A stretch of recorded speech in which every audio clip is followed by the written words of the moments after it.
Hello guys, this is Paras Yadu and this is Chemistry Class 12. Chapter's name is Atomic Structure.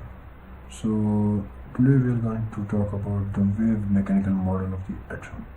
So this is a particle, this is a wave, and this is an atom.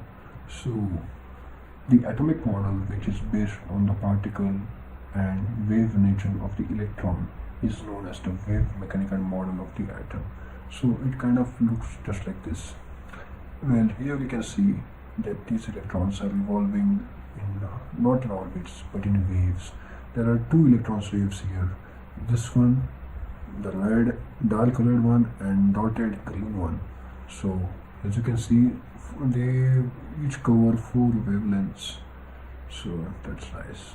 So this was developed by Schrodinger in 1926, and the equation that he developed for that is the Schrodinger equation, is this: d squared psi upon dx2 plus d squared psi upon dy2 plus d squared psi upon dz2 plus 8 pi squared m upon h squared times e minus v times psi equals to 0.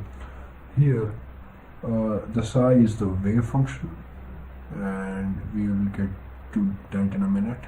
The m is the mass of the electron, h is the Planck's constant, E is the total energy of the system, that is the quantum mechanical system, and V is the potential energy, and that the equation equals 0. So the wave function, each particle is represented by a wave function psi, such that psi times psi equals the probability of finding the particle at that position at that time. The wave function is used in the Schrodinger equation. The Schrodinger equation plays the role of Newton's laws and conservation of energy in classical mechanics.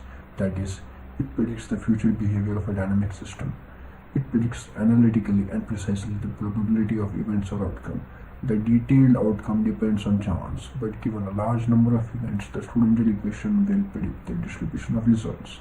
So it can also be written as del squared psi plus 8 pi squared m upon h squared times e minus v times psi equals to 0.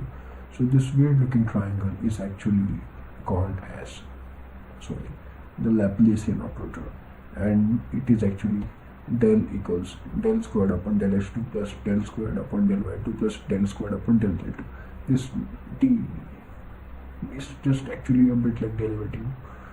It's just a bit curved. It is a derivative but of a little bit different kind. You don't have to worry about that. So when we square this Laplacian operator del, we get this: del squared equals to del 2 upon del x2 plus del squared upon del x2 plus del squared upon del y2 plus del squared upon del z2. And one more way this Schrodinger equation is written is like this: h hat equals negative h squared upon 8 pi squared m del squared plus v hat. This h hat, this is pronounced as h hat. It's like a hat, right? This is the Hamiltonian operator. This whole first term on the left hand side is called as the kinetic energy operator, and this rightmost term on the right hand side is called as potential energy operator. This form of writing the Schrodinger's equation is called as operator form of Schrodinger's equation, and that's that. Thanks a lot for watching.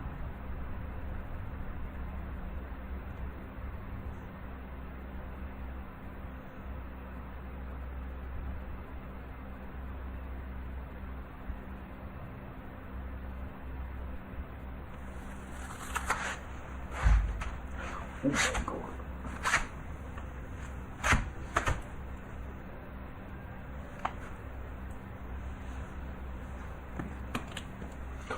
Oh my god.